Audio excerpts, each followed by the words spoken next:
మొన్న తీన్మార్ మల్లన్న అలియాస్ చింతపండు నవీన్ ఎలాంటోడు అలాంటి ప్రస్తుత రాజకీయాల్లో ఉండే సమాజానికి ఎలా హాని జరుగుతుందో మీకు వివరించాను.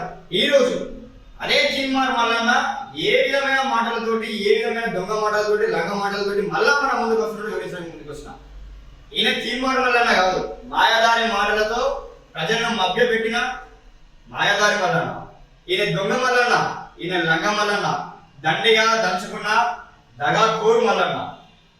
మొన్న ఈయన వేసిన ఎమ్మెల్సీ నామినేషన్ లో ఈయన కొన్ని ఆస్తులు ప్రకటించిండు.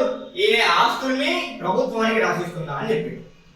అది ఎందుకు చేసిండు అంటే, వీళ్ళ కాంగ్రెస్ పార్టీ స్ట్రాటజిస్ట్ అయిన సునీల్ గంగూరు ఈయనకు చెప్పింది ఏంటిదట అంటే, నువ్వు 100 కోట్లు సంపాదించామని జనాలు అనుకుంటారు, అది మార్చుకోవడానికి లేకుండా ప్రజల్ని మభ్యపెట్టి మళ్ళీ దొంగ మండలతో ముందుకు రావడానికి ఏదో ఒకటి చేయాలి అంటే ఈయనకున్న 1.25 కోట్ల ఆస్తిని ప్రభుత్వానికి ఇస్తున్నా అని చెప్పి మన ముందుకు వచ్చింది. అయితే మనం ఒకటి ఆలోచించాల్సింది ఏంటిదంటే, ఛాయ పైసలు అడుక్కున్న తీన్మార్ మల్లన్నకి ఈ రోజు ఇంత ఆస్తి ఎక్కడి నుంచి వచ్చింది? ఇంకొకటి, ఈయనకు ఎలాంటి సొసైటీ లేవని చెప్పేసి అంతకుముందు టీవీలో ఆగిండు. మరి మొన్నటి నామినేషన్ దాకా టీం తీన్మార్ మల్లన్న అని చెప్పేసి సొసైటీ ఎక్కడి నుంచి వచ్చింది? నీకు 1.25 కోట్ల ఆస్తి ఉంటే నీకున్న కార్లు 8 కదా, 8 కార్ల ఉన్న విలువనే 2.5 కోట్లు కదా, నీకు ఇవన్నీ ఎక్కడి నుంచి వచ్చినాయి?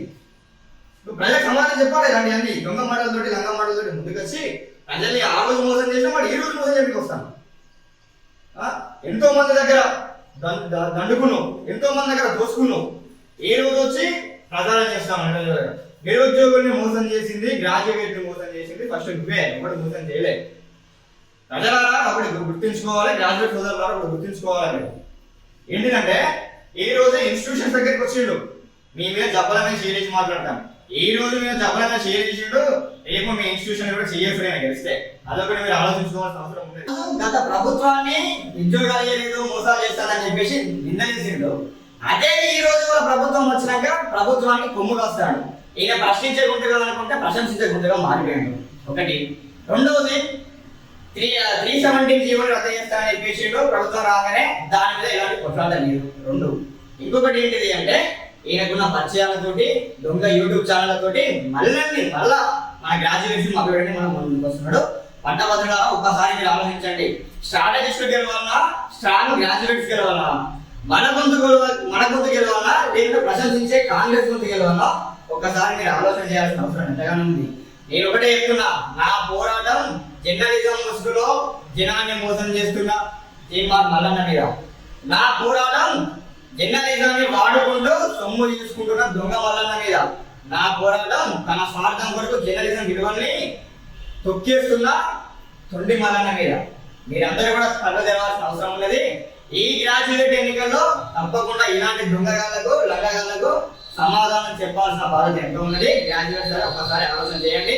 ఈ ఎన్నికల్లో ఎవరు మనకి మంచి చేస్తారు, ఎవరు మనల్ని ఆదుకుంటారు, ఎవరు మన గొంతై అసెంబ్లీలో, శాసన మండలిలో గర్జిస్తారో ఒక్కసారి మీరు ఆలోచన చేయండి. ఉన్న 3 అభ్యర్థులలో ఎవరైతే మన కొరకు కొట్లాడతాడు, మనకు అందుబాటులో ఉంటారు, మన కొరకు ఎక్కడికైనా వచ్చి మాట్లాడగలుగుతాడో అలాంటి ఎన్నుకోవాల్సిన అవసరం ఉన్నది. ఇలాంటి ఎన్నుకుంటే ఈ రోజు 100 కోట్లు వేరే 1000 కోట్లు అయితే అలాంటి గెలిస్తే ఇవాళ మన నడుమే చేయబెట్టాడు, నిద్ర చేయబెట్టాడు, ఈ రోజు కింద పెట్టాడు, అదపాదాలు తొక్కుతాడు. అందుకే ఒకసారి ఆలోచన చేసి మనం ఎవరికి ఓటు వేయాలి నిర్ణయించుకోండి. ఒకసారి తప్పు చేసినాం, రెండోసారి చేస్తే తప్పు కాదు, 30 ఇలాంటి రాజకీయంలో ఉంటే రాజకీయ వ్యవస్థనే కుళ్ళిపోతుంది అని మీకు సవినయంగా తెలియజేస్తున్నాను. జై హింద్.